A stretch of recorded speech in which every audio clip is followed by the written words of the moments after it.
Is it worth returning to the first Descendant right now?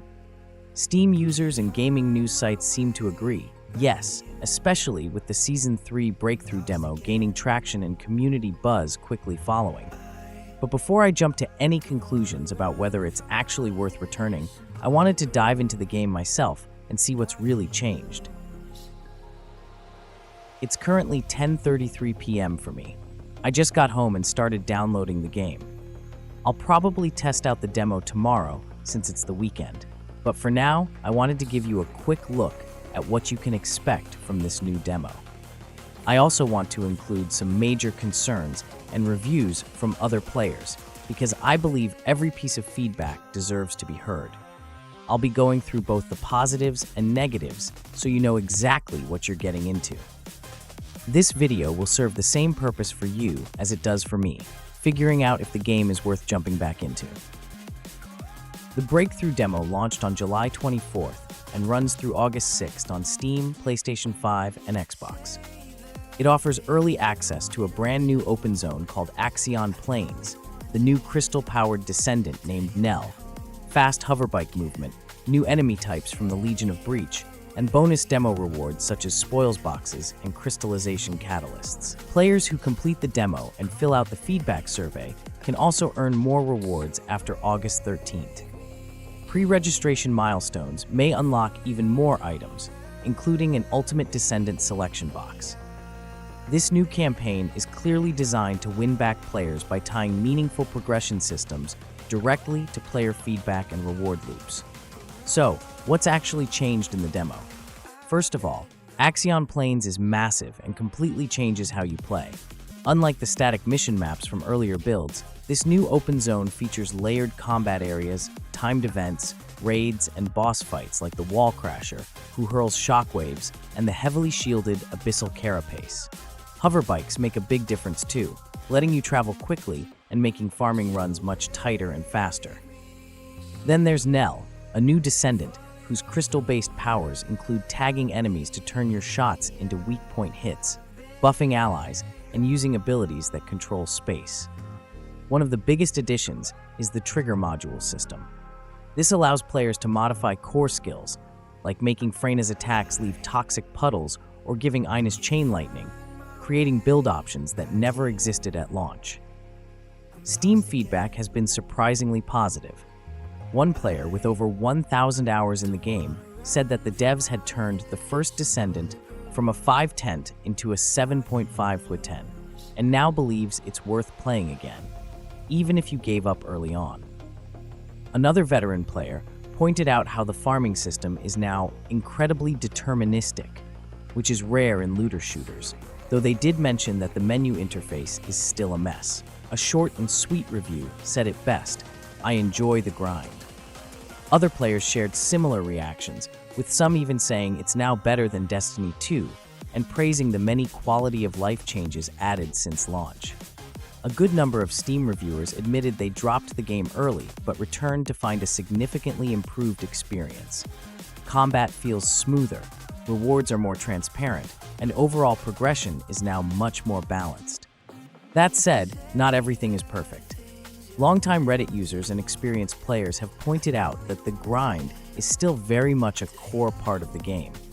Some describe crafting as an exercise in patience and frustration, where timers and material bottlenecks can push you towards spending real money. One blunt comment stood out: "I adore the power fantasy, but there isn't any repeatable content once you finish dumping catalysts. You're left with nothing to chase." These voices serve as a reminder that although Breakthrough brings big improvements, it still doesn't completely fix the deeper issues around grind and monetization. However, Nexon has been responding. On July 25th, they released hotfix 1.2.23b, which fixed several bugs that had been blocking mission progress, especially in quests like Eye of Truth. They also patched a bug where using Nell's Breach link while Gaze of the Abyss was active would lock up skills. UI alignment was improved as well. Thanks to these fixes, returning players have found the demo experience to be much smoother and far less frustrating, especially during key missions that previously bugged out. Many in the community have reported that the grind feels more structured now. Steam users praised the changes, saying the gameplay loop is no longer a confusing mess of random chance. Instead of hoping for vague drop rates, players can now build around specific triggers, materials, and modules.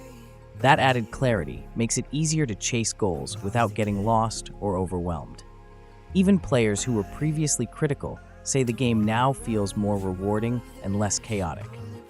This shift in player feedback is showing up all over Reddit. On r/TheFirstDescendant, the tone has shifted from constant complaints to constructive advice, team building, raid strategies, and even developer interaction. Players are now more willing to share tips and progress, and Nexon tying demo surveys to in-game rewards like catalysts and spoils boxes is giving players a real reason to stay engaged and feel heard. Gaming media outlets have echoed this growing enthusiasm. Some called the breakthrough demo the game's boldest update yet, especially praising Axion Plains and Nell, while others described it as transformative and encouraged players to jump in before the full release. Others also pointed out improvements in traversal, loot variety, and build customization, saying that this demo resets expectations for what the First Descendant can actually be. When you add all this together, community feedback, developer responses, and positive media coverage, it starts to look like a genuine turning point for the game. So, what does all of this mean if you're thinking about coming back? If you liked the combat before, but quit because of bugs, burnout, or messy systems, this new version might surprise you. With better hotfixes, smoother progression, and features like trigger modules and hover bikes, the gameplay finally feels like it's catching up to the potential people saw at launch. Nell offers fresh tactical depth, build variety has expanded, and farming now feels more like a strategy than a gamble. Still, if you hate grind or monetization mechanics, be warned, they're not gone. Crafting still runs on timers, some progression still hinges on currencies, and once you max out the systems, you may find the endgame loop repetitive. But even with those flaws, most current players say the systems feel more manageable now. You can enjoy the core game without needing to rush to late-game goals or open your wallet. Timing also matters here. Playing the demo before August 6th gets you exclusive tester rewards. Filling out the feedback survey will earn you an extra catalyst after the demo period, and pre-registration bonuses might drop even more items, like the Ultimate Descendant Selection Box. The full breakthrough update goes live on August 7th, so if you're still unsure, now is the best time to test the game out for yourself. To wrap it all up, Breakthrough feels like the version of the First Descendant that players hoped it would eventually become. Axion Plains adds size and depth. Nell changes how you approach fights. Hover bikes improve pacing. Trigger modules unlock creativity. Hotfixes patch the holes. Steam reviews are positive, Reddit is buzzing, and gaming media is finally paying attention. Well, they always do, but not all of them do it for the sheer joy playing a really enjoyable game, sadly. Yes, the grind is still there, but judging from all the things I saw and heard all over the internet, it no longer feels like punishment. It feels like purpose, and I really hope that this is true. If you're thinking about jumping back in, this might be the best moment to do it. The game feels reborn, and the demo alone gives you more than enough to decide if it's finally become the version you were waiting for all along. But like I have said, I want to experience it myself first. The reviews are looking good, but I'm still skeptical about it, so I will do my best to give you every detail on the demo next and give you my thoughts. Thanks for watching, and I'll see you on the next one.